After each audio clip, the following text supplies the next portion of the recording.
twilight, these sisters discuss the paranormal and the unnerving. They are known as the ParaSisters.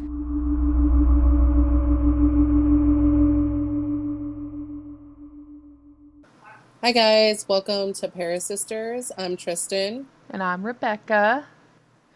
and today we are going to talk about a fantastic place that I've actually been to. It's called Nelson's Landing in Nelson, Nevada. Nelson's Uh, Landing. Sounds like a yeah, restaurant. okay, so that's not the original name of the city. We'll get into that. Okay. Um, but Nelson's Landing, we actually camped here. Oh, is it like an And open space or something then? okay, so Nelson's Landing, it butts up to the Colorado River. Oh. So it's between Lake Mojave, Nevada and Lake Mead, Nevada. Oh, I know exactly Yeah. where that's at. Right. So actually the town is called Nelson and they renamed it Nelson's Landing. But in 1775 it was actually discovered by the Spaniards because Gotcha. this was a New Mexico like a New Mexico territory. Oh, right. So and they called it Eldorado. And it's actually called Eldorado Canyon. Oh, I think I've So actually heard of that. yeah, this place is awesome. We went here and we explored some of the buildings here because it is a ghost town. Oh, I love It ghost has towns. me too, and it has 37 residents, but only like 5 live there. Oh. So Right. people live in a Um, ghost town. yeah, That's they own awesome. these buildings. Yeah, they own these old buildings that are from like the like 1860, 1859 actually. And this place is amazing. It is an amazing place. It is so much fun. They filmed 3,000 Miles to Graceland here. Okay. I've not seen that, but I've So heard of it. yeah, I haven't seen it either, and I didn't even know that. But there's like a plane wreckage there, right? And it's actually from the movie. So if Oh, anybody looks this up and they seen plane wreckage, it's actually from a movie. that's And they just left awesome. the wreckage there. Yeah. That's freaking awesome. Yes, it is awesome. So when we went here, so you drive down in these washes and you can camp. Well, you're actually technically not allowed to camp on the Nevada side. Oh, You have to go to the Arizona side to camp. We did it anyway. yeah. I would. I'd be like, screw you. But well, so what happened, like it's very dangerous actually to camp here. And if there's a rain coming in any surrounding states, you should not camp there because it has really bad flash flooding, really bad. Gotcha. So you actually drive down into these washes to get to the river. And this place is really known for cliff diving, but it has really What? bad flash flooding. Yeah, so you're not supposed to camp there on the Nevada side of it. Yeah. The Arizona's because like literally you're on the river, Uh-huh. and if you the river is really really wide, and if you look across the river, literally the land on the other side is Arizona. Oh, cool. Right. That's really cool. So it is very cool. And it was fun to stay the night. We got blown out by the damn wind. It broke our tent. So we had to leave. And we planned to stay for 6 days. So How many days did you stay? one. Oh, shit. Yeah, That we only ended up staying that for would one night make me because the so next day mad. we were very upset. The next day we got blown out. Like we had a huge windstorm in Nevada that time. Yikes. So I we had hate to the come wind. home. Yeah, it was terrible. Okay, so 1775, the Spaniards discover gold in this place.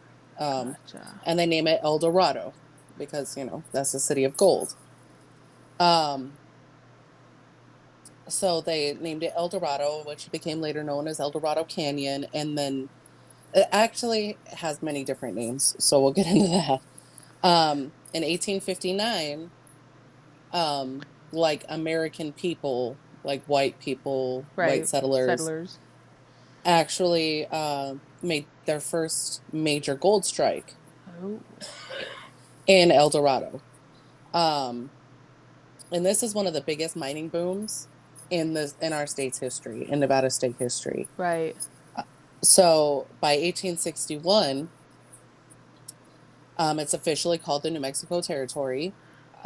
Nevada is, Right. and the gold rush like really starts, because what happens is, so they got several mining camps setting up. They built a steamboat landing on the river to carry the gold up the river to Las Vegas and to California. And well, in 1861, that was the beginning of the Civil War. Right. Like, that's when the Civil War started. Well, we have all these deserters from both sides, the Confederate and Union. They're both deserting. And so they are like, they heard about this big gold strike in Nevada. So they all head to Nevada. And I mean, if you could imagine, they're like warring sides. They're still kind of like for their side, but they don't want to fight. Right. For Oh, you're the from the army. South. We don't like you. Well, you're from the North. We don't like you. Right. Yeah. Like, so even though they're not in war. They each set up their own camps, right? We have the Union has Buster Falls, and then the Confederate has Lucky Jim, right? Those are the names of the camps. Oh, I was like, what are those? Yeah, those are the names of their camps. That's really cool. So in the middle of Eldorado Canyon is the Tehachacup mine. And Tehachacup, I had to look it up, actually means hungry. It is, Tehachacup. It's pretty cool, yeah. It is one of the oldest and most productive mines in Nevada. That's awesome. And it's gold, right? Gold, yeah. Gotcha. But they also own, mined silver, they got iron ore, they got lead. So, I mean, they mined everything out of this place. I mean, there are several mines there. That's impressive. It is impressive. I mean, we're talking like today's standards, probably hundreds of billions of dollars, because back then it was hundreds of millions of dollars worth of gold and silver. Yeah. Dang. And just the Tehachacup made like $100 million by itself. Holy moly! Just in gold. Yeah, it was a Dang. Yeah, it's a huge mine. I love gold. Yeah, so Tehachacup is in the middle of Eldorado Canyon, and then we have the Union Canyon, or the Union camp up at the top, and then we have the Confederate camp at the bottom. Right. So it's right in the middle between the two camps. This mine, the Tehachacup, is notoriously bad for many reasons. People consider it evil and cursed. Oh, the land? The mine, where the land where the mine is itself is considered evil and cursed.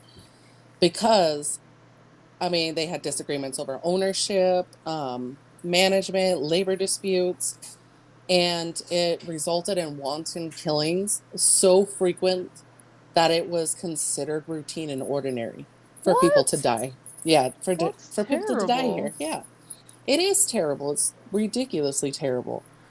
So, anyway, so they're just working and stuff, and people are dying every single day, and probably multiple people.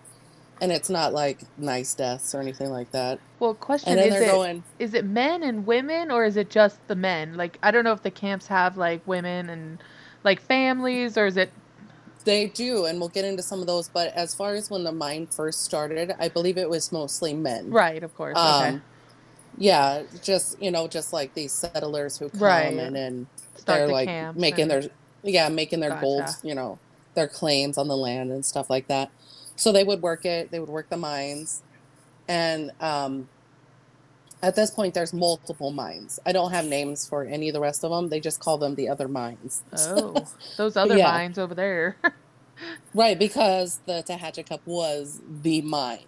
Gotcha. Like, that was the main one, and it was bad. So they would get all this gold and stuff, and then they would take it down to the river into another city, which is actually called Colorado City.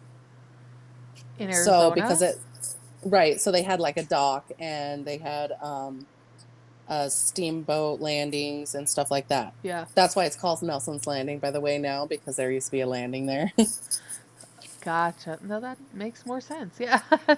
Yeah. So in this time period, we got the regular settlers who come to do a gold claim, and then we got the deserters from both armies coming, and this place was completely lawless. like so lawless that the U.S. Marshals and local law enforcers would not go here.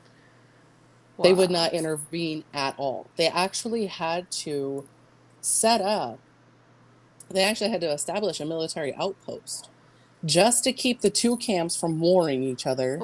And not only are these people fighting, but they're like on a daily having Indian attacks, like on a daily. Oh. Right. So natives are attacking them. They're attacking each other.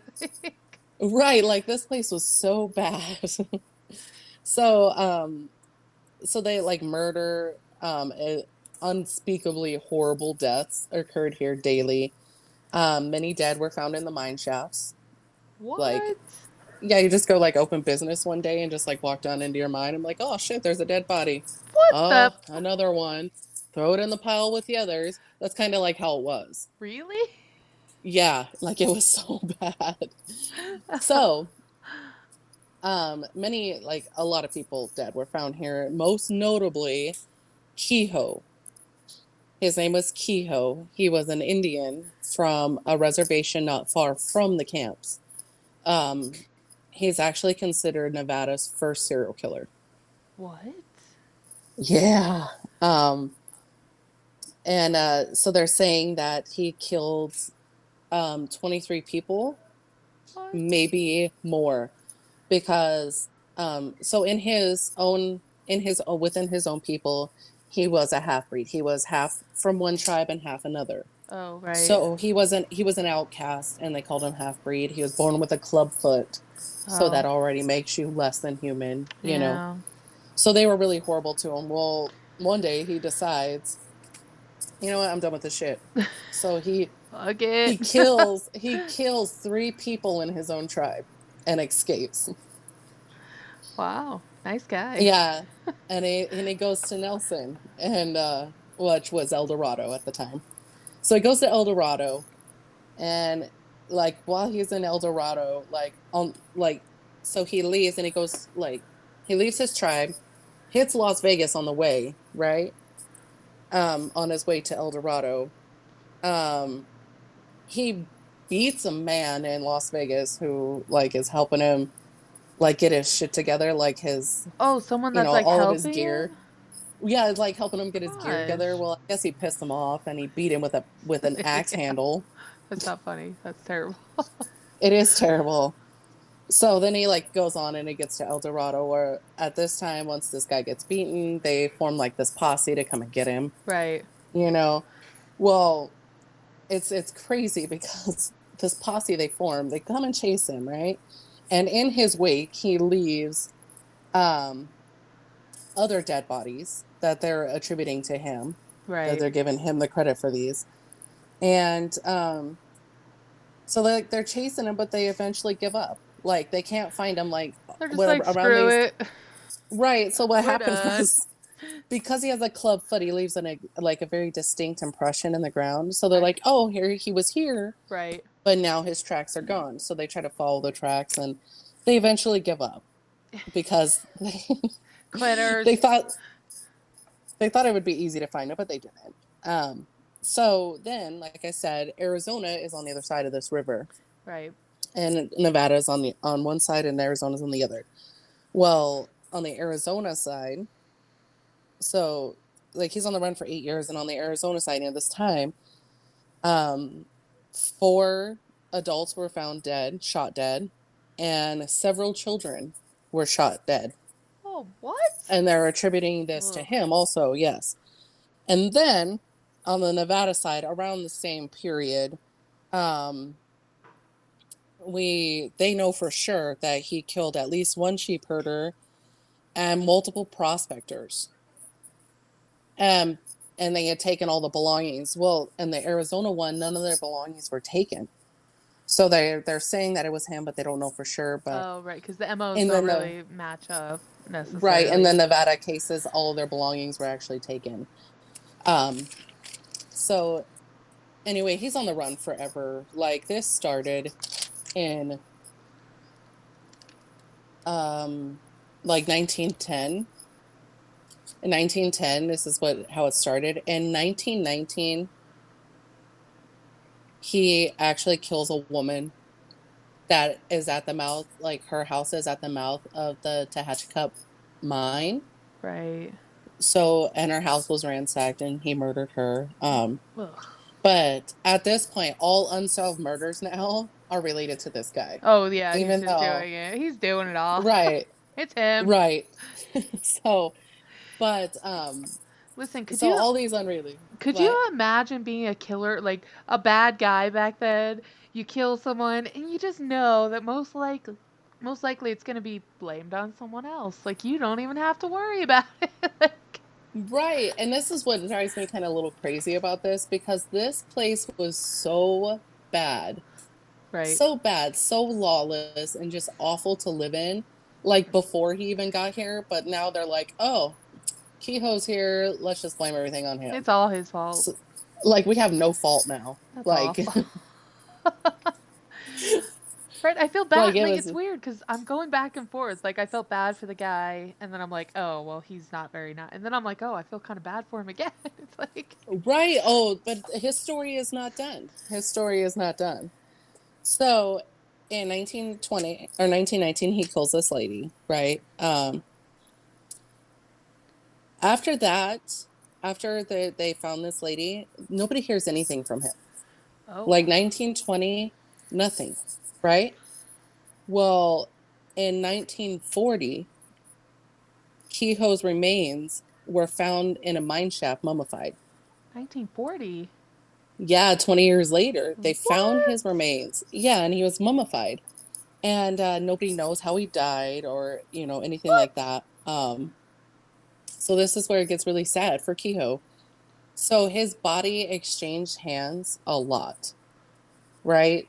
So he had like family from his tribe trying to claim his body. Then they had people who, because there was a reward out for him. Oh, right. Dead or alive. So the I'm miner, sure. right, the miner that found his body 20 years later is now trying to collect on this reward. And so it's like there's court battles going on. There's disputes over his body. And so like he's just like hanging out in limbo, right? Well, finally, the state finally just takes over the body because nobody wanted to pay his burial fees and storage fees. What? So, right. So his family backed out after the county morgue is like, hey, you're gonna have to pay storage fees, Right. because he's been here for like a really long time at this point. And so they didn't want to do it. And then the miner who found him did not want to pay the storage fees. So he went to the county, who then used his body as a display piece in Eldorado days. What? Yeah. And then when it became unprofitable to have him, they threw him in the local landfill. No. Yes. No. So they throw him in the They did. They threw him in the local landfill. They just totally threw him out like he was garbage. And then he was a killer. It's what's weird to me is that they're just throwing bodies in the landfill. Like, is that normal? Well, this is the 40s. So this is the 1940s, right? So actually a trash worker saw the body and didn't know what it was, so he called the local police. Well, the local police came and got Kehoe's body, and they actually paid for him to be buried. And he's buried. That's good. He's buried in an unmarked grave. So. Well, I mean that's better than the landfill, but. Right. So we had jumped ahead in time, but going back a little bit. So in 1897. A prospector named Charles Nelson, who the town is now named after, Nelson's Landing, was actually killed in his home by an Indian attack. By the Mad Indian is what they called him. What? Yeah. So then, this prospector's killed in his home, and they're like, "Oh, poor Charles Nelson. We're just gonna name it Nelson now." Yeah. So all these people died, but Charles Nelson was obviously important, I guess, because I cannot find anything about him except for that he was a prospector and he lived in this time, and he was attacked in his house by a rogue Indian renegade, one Indian who really messed him up and killed him, and then they changed the name to the name of the town to Nelson. That's weird. So anyway, so that's in 1897. By 1905. They stopped doing the river boats because they built a new railhead that ran everywhere. Oh, gotcha. And so they continued on that way for about 40 years. I think that in this time period, it had gotten a lot less lawless. Right. So, Probably got yeah, settled a little bit more, and right, more families were probably coming in or whatever. And then by 1945, the mines had stopped producing. of course. So they finally just kind of like closed up camp and they're like, we're done. Well, people still lived here. They just, now their main part wasn't mining anymore. Right. So, and I'm not sure exactly about the population at this point, but in 1974, a flash flood comes and destroys the wharf. I mean, this flash flood was insanely big, where it had 40-foot walls of water and debris. What? Yeah, this was how big this flash flood was. That's crazy. So it destroyed the town. Well, it destroyed Nelson's Landing and part of Eldorado, and the steamboat landings and everything like that, and it kills 9 people. So, but it's kind of had like a really sordid history. Right. Like not at one time does this place sound cool. You know what I mean? Yeah. Like during its history, it's very cool to go to now. Yeah, no, it doesn't sound like a place I'd want to go to. And I love the Old West. Like, I'm obsessed with the Old West. I also like the Old West, but I was like, I am so happy I did not live in this town. For real. Because it's very bad. Now, so we went there, and so you have Nelson's Landing, you have Nelson, Nevada, and then you have Nelson's Landing, which is in Nelson. Right. And that's where all these, I think there's only like 5 buildings still standing, like actual buildings. And one of them is an old Texaco station. That's cool. It is cool. We actually went in there and walked around. The owner let us go in there and walk around. What? And let me tell you something. This building is so effing creepy inside. Is it? So creepy. Yes. Like you can just feel like the oldness of this building. What's in there? What do they have in there? Nothing, or? So they have things on display, like things from the town and like old oil cans. And of course, it used to be a Texaco station. So it has like the cliche Texaco signs and, right. Things like that are actually original to the building.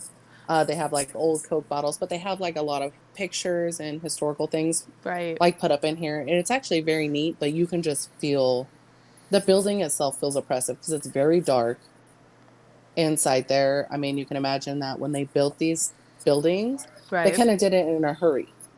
Right. Because they needed buildings. So, but it's very neat there. And you walk around and you can see like the old mine shafts and everything like that. Cool. That's really cool. So yeah, it's very creepy there. I mean, you can walk around during the daylight. It's not so bad, but you can actually see like open mine shafts, like, where they build up the little shack around it. And, it's very, very, oh man, it is kind of creepy. Now that you think of, like, when you think about it, it is. Did you guys, did you see anything when you were there? Like, or okay, so when we went there, I didn't know a lot of the history. I just knew that it was like a ghost town. I didn't know how old it was, so I didn't know to look for anything. Right. So when we got there, we stopped at the little town there. We talked to the owner of the Texaco station. Right. We walked around the little town. We looked at the stuff in there.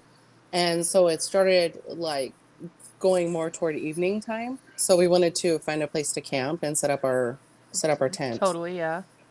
So I would have loved to have stayed there. I'm really sad now, especially learning everything that I've learned about this place, that we got blown out. Like literally I woke up at 5:00 the next morning, and by 8:00 the wind is blowing so hard that it actually broke our tent poles, which are made out of what is that stuff called?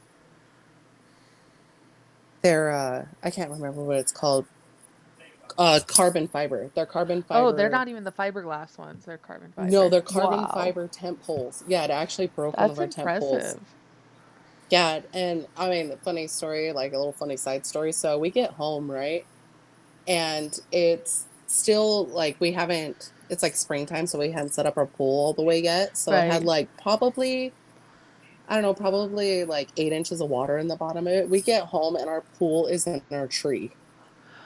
The wind was so strong that it had blown our pool into our tree with 8 inches of water in the bottom of it. What? Yeah. I hate the wind. I'm so glad that it gets windy here, but not like not like Nevada at all. Like that's some of the worst wind I've ever experienced in my life. For real. I mean, it is so bad here. But yes, it was awful. That windstorm was awful, and we were just so downhearted because we were like, oh no. But we would have loved to explore it because they say that there's like, I don't know, 40 or 50 open mine shafts that just Oh, like yeah. fall into the ground. Yeah, that's dangerous. Yeah. Maybe we should do a little So side note. I don't recommend anybody walking through the Nevada desert looking for things like that because you might fall in a mine shaft, literally. I agree. Do not. Yeah, no, it's very Yes. dangerous. And like you even said before, if rain is involved, even if it's miles away in the desert, you literally could be caught in a flash flood. So, if you're going there, anybody that's listening to this, please be very careful. I would strongly recommend And to be don't try to careful, sue us yes. because we're poor. So, okay. Right. The desert is a very dangerous place. It's extremely dangerous, yeah. So, I mean, it's the only place in the world where you can burn up during the daytime and literally freeze to death at at night. right. Right. People don't get it. They don't get it. Unless you've lived in the desert, you don't get it. No. It's no place like anything else on earth. It's so different. Oh yeah, it's the Wild Wild West. I mean, there's open holes everywhere you go. Yeah, no, totally. So I'm kind of sad that you guys spent the night there. That's when I don't know if they have like like obviously you couldn't go to like the Texaco station in the nighttime, but could you have walked around the town at night? Because I feel like yes, that's what I want to do. Okay, so like so we stayed on the river, right? We stayed on the riverbank, Right. and you have to drive down in these canyon walls. Like you have to drive down a wash in the Yeah. canyons. Gotcha. So you have cliffs that are like 30 feet above you. What? Yeah, and so you can go and explore that. Like Tinkerbell ran, and she ran along all the cliffs and stuff, you know. So because we just let her go. Like we were like literally the only people there. Really? And yeah, it was awesome. That's kind of So camping I like. had we had gotten there earlier or been able to stay for longer, I Right. think it would have been so much fun exploring. That would have been awesome. We should go there. We should meet there and camp sometime. Okay, so I'm gonna get into the paranormal part of it Yes. because this place is, I mean, there's so much damn history here, and most of it is actually very, very, very bad history. And I feel like personally that just brings all kinds of awesome paranormal things coming. It's always the worst, right? When you hear like, oh, there's a multiple mass murderer that killed 16 people in this house. Well, now that house is the most haunted house in And the I'm whole like, place. Like, yes, yeah. ghosts. Yeah, I'm like, let's go there right now. Right. They're like, oh, but there's a mass murderer there. And I'm like, I don't care. There's ghosts there now. Right? I don't live there. That's all I care about. If that was my Right. house, I would have to do a hard pass, but like to visit. I don't even know. I might even buy it. I'm not even gonna lie. You would live with ghosts, you maniac. Why not? I don't know. Why I feel not? like if I'm trying to sleep and I like feel like there's something sinister sitting on my bed, like I don't think I would appreciate that at all. Yeah, I would be like, dude, I'm trying to fucking sleep here. What's going on? You better just get out. Just get on, all right? Bother me tomorrow morning when I'm up. After I've had my coffee, then we'll have a chat. Like, You are a maniac. that's how I feel like I would be about it. Oh my gosh. So, and I sleep during the day, so I'm not even really worried about it. Of course, yeah, of course. So, okay, so our paranormal reports are very, very like sketchy and low on this. Right. There are some paranormal groups who are asking for funding to come because they've been here before, but they didn't have the right type of equipment, Right. and like they weren't able to investigate this place fully. Like they're the ones that kind of went around and like experienced some things, and now they're asking for funding Yeah. to do a full paranormal investigation here, like do a whole kind of documentary just in Right. Nelson. Um, so they have reports, and I actually read one firsthand report about hell dogs in Eldorado Canyon. What the hell are hell dogs? Okay, so not to be confused with hellhounds, which That's what I've heard actually, of. Okay. yeah, which are actually sent by demons to collect souls. These are um these are souls of dogs that the prospectors either killed or left behind when the mines dried up. What? Like, yeah, so when you go to some of these mines, you can actually see chains still attached to the rock wall where their dogs were tied up because they trained these dogs to watch their mines while they Oh, were right. They away. were guard dogs.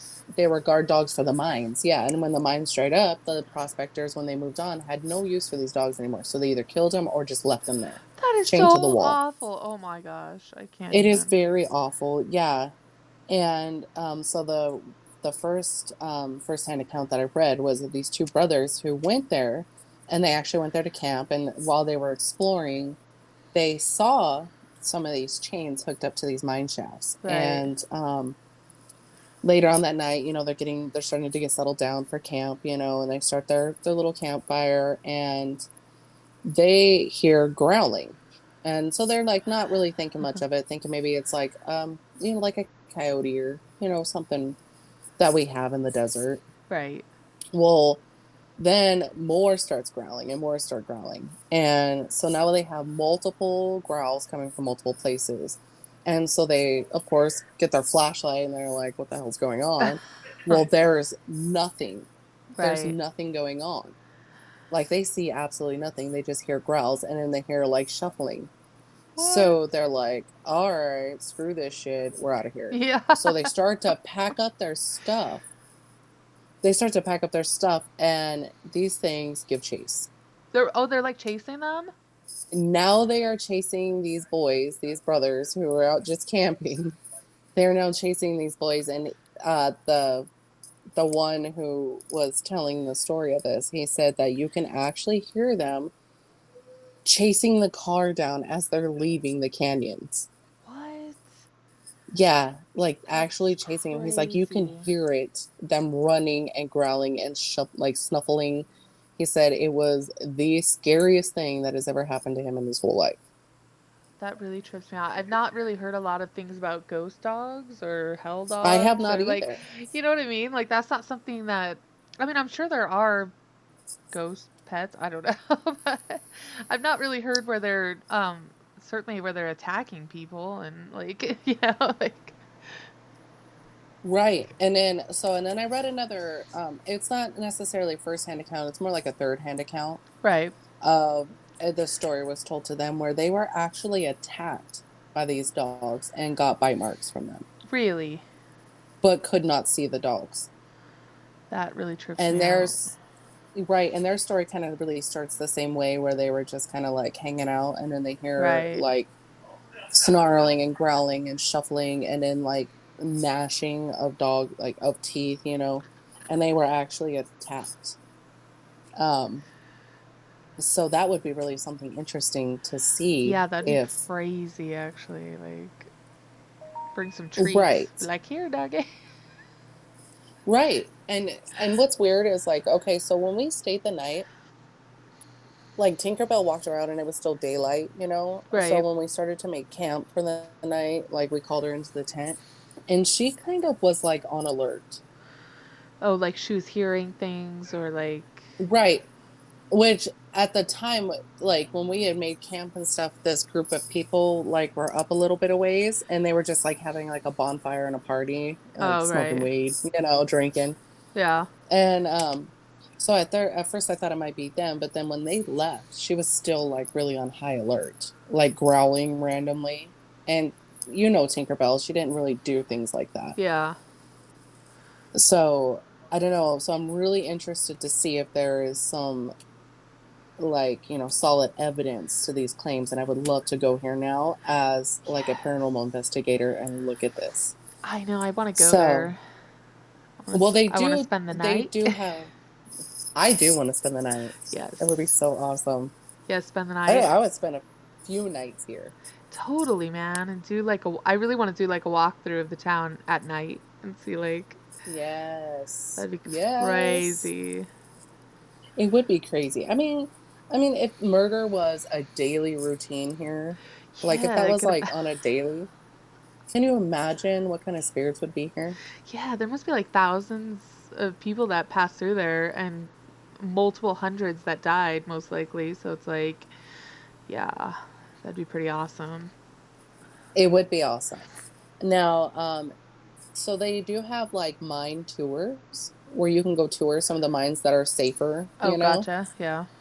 And in these places, they have, it is said that they have seen a ghost miner. Ooh, spooky. And heard demonic sounds like down tunnels. Ooh. Like Yes. what are demonic sounds? Is that like Like they've heard talking and growling and just like an overall sinister feeling. Oh, I don't like sinister feeling. Right, and like sounds that are like inhuman, like they're unnatural. Like a dog's growl and like how a cat growls. Yeah. Or like how coyotes make noise. It's like unnatural sounding. That sounds things. really creepy. Right. And actually when we post this, I'll send the pictures over to you to put on here and you can see some of these mines. Oh yeah. Like in one of the pictures, I'm telling you, I think this is an actual human skull that they have like dressed up as a miner. I'm not even lying. Like if you look at this picture, it looks like an actual human skull. Why did they have a miner dressed up? I don't know. I have no idea. That's weird. Like that person is haunting him because he's just pissed off that you have a skull. Yeah, he's like, "What are you on doing, display." man?" He's like, "I wasn't even a miner. I was just walking around." Right? That's just passing through on my damn horse. That's hilarious. That's crazy. I'm very excited. Yeah. I am very excited. I want to go too. there. Like, dang. Me too. And this place is awesome. Just like in the daytime, it is beautiful actually. Right. And then so when you go up to this place, you turn off the highway and you turn off the highway and you go and you get into this like little town where all this stuff is, the old buildings and mine shafts and the wreckage for the airplane. Right. And then you like go up a little bit and you crest this hill and then you start to decline. And when you start to decline, you can actually see the Colorado River and it is absolutely gorgeous.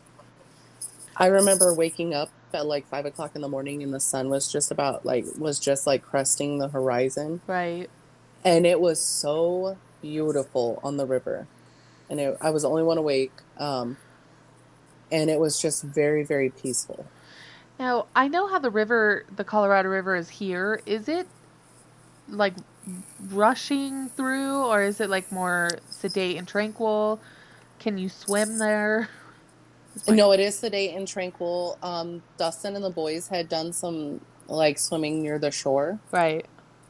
And they went and walked along a cliff to the right of us. Right. And where Tinkerbell actually fell in.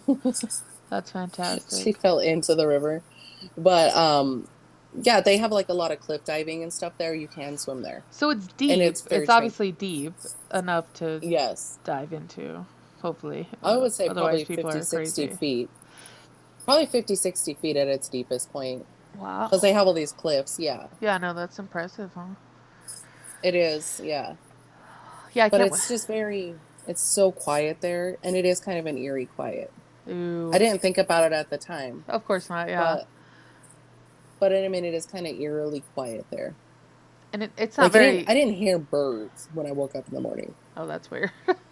Right. It was very eerily quiet.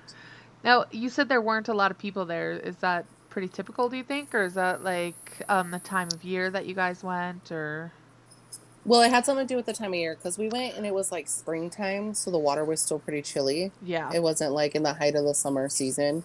gotcha. Um, Plus, like because we read that you actually aren't supposed to camp there, but we didn't want to get caught by rangers, Right. so we camped there anyway. But Uh, the guy that owns the Texaco station actually told us that rangers don't really come up this time of year, so it's a good time to actually camp. gotcha. But I don't, in like hindsight now, I don't think that I would camp like on the Nevada side again Yeah, right. because it is much lower than the Arizona side. The Arizona side is actually up on cliffs Oh, and you can gotcha. camp up there. Yeah. So I'm like worried about flash flood. I'm like, son of a bitch. No, Like, yeah. Well, you're right next to a river. You got to watch, especially in the spring. Like that's quite dangerous, you maniac. yeah, I know. We didn't think about it then. We were You guys young. could have been joining the ghostly dogs.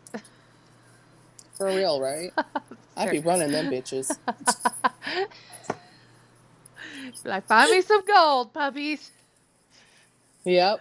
Oh gosh. But yeah, but this place is awesome. I'd recommend anybody to go here. Just don't camp and be careful of mine shafts. Yeah, certainly don't break the law and don't get yourself killed in a mine shaft, please. Yes, for real. Do not fall I into a will mine lose shaft. at least one night of sleep if that happens to someone. Then we're gonna come and ghost hunt you. Yeah, exactly. We'll be like, hey, you were a fan. We're sorry you're dead. That's But terrible. now talk to us on the CVP. Yeah, exactly. Say something to me. Even say I hate you. Right. Of course, I'd be afraid they would follow me home, so Yeah. But they're gonna I seriously haunt me.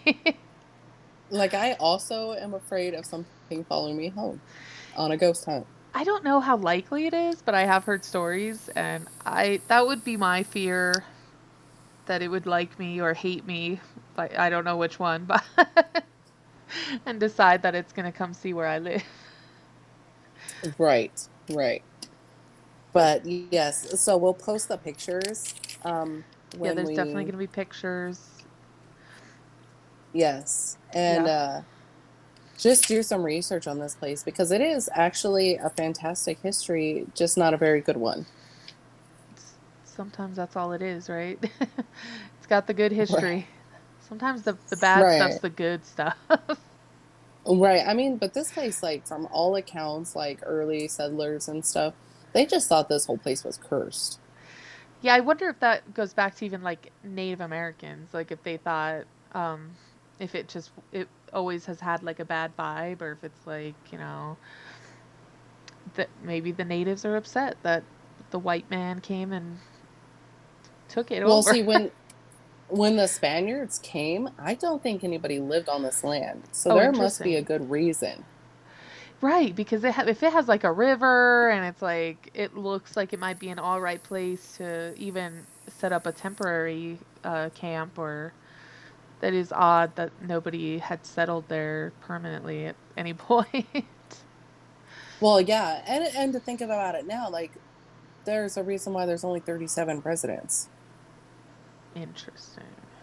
Right, and only 5 people live actually in Nelson's Landing. That'd be cool to interview some of those people.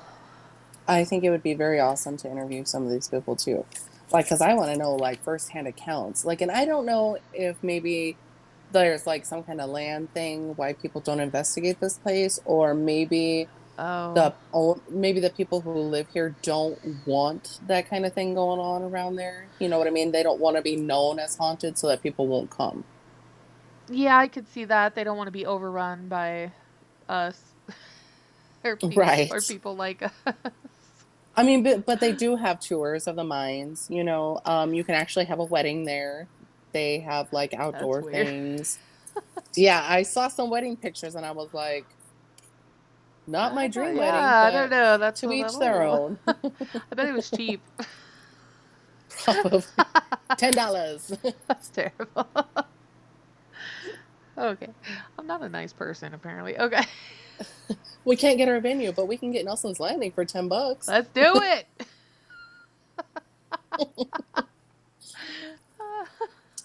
Like, it would not even be my backup for my backup for my backup. Like, No, yeah, I feel like there's like a million other places I'd rather get married, but I haven't seen it. Maybe it's absolutely gorgeous, and that's what it no, is. it's weird. It's weird. I mean, just look it up and look up the pictures of the weddings there. I'm Like, it's gonna not do my that thing. just for the wedding pictures. I don't even care about the rest. Just gonna do that. That's terrible. So Okay. I do, while I'm thinking about it, I do have one quick announcement. So we had talked about the Mansfield Reformatory. Yes. I did some research and I could not find any kind of record of a 14-year-old's death there, except for a 14-year-old girl who was actually brutally murdered by an inmate there. And she wasn't murdered there specifically, but she was murdered very close to there. And then this guy, 50 years ago, became an inmate there and actually escaped. And he's on America's Most Wanted list. Still? Like, Still. they never caught him? The most recent article is from 2019. That is so freaky. And of course, And they never caught him. Yeah. if y'all don't know what we're talking about, we did, I'm calling it the pilot episode. Andrew suggested that, and I kind of liked it. So that is our pilot episode, and go and watch that because we are going to make that public. We were considering not making it public because it was a pilot, but I liked it, you liked it, and you'll kind of know the back history of the 14-year-old. That's really sad, actually.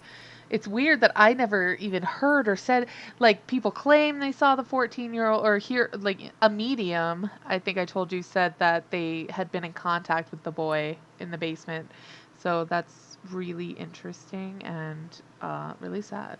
That's super sad. So I don't know, I have like a weird thing about mediums because I feel like a lot of times they just kind of tell you what you want to hear. Totally. Like, I feel, You know what I mean? I feel like sometimes maybe mediums are really good at reading live people at, like, Right. kind of, oh, well, I know what they're going to expect and I know what to say to them. But again, I have seen people that are pretty convincing to me. So I think it's, So there is a lady that I've watched and I follow her on Instagram. And I don't know because she actually has a television show. right. So I don't know if I can actually say her name. Okay. I don't know where the legality for that stuff is. I'm not sure either. But I would love to see her go to this place. Yeah. Because this is kind of her whole thing is she doesn't want to know about the place. She doesn't want to know the history on it. She goes in blind. Like when she does people's houses, her assistant goes in and covers all the pictures up, takes down anything that can give her a clue to what's going on in this house or who lives in this house or anything.